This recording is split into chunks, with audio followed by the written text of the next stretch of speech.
Welcome to our channel. Today we how to activate Power BI service for sharing dashboards. Easy tutorial step by step clearly.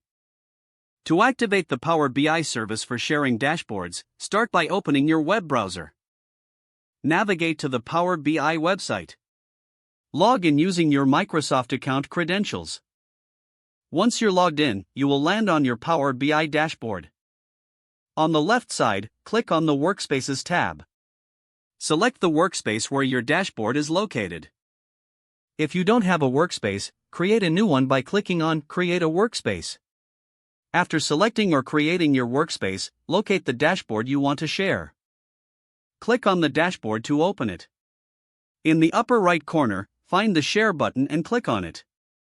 A sharing dialog box will appear.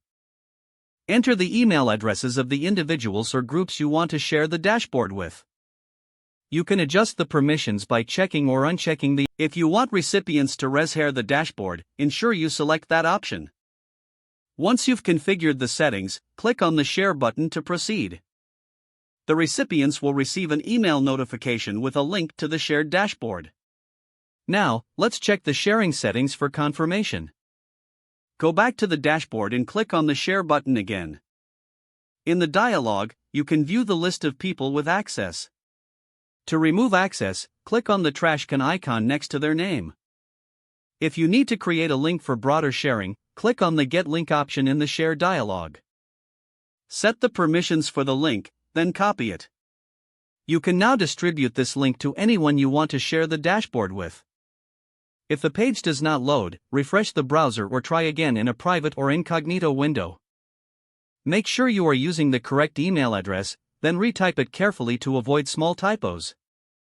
If your password is not accepted, use the Reset option and create a new strong password you can remember.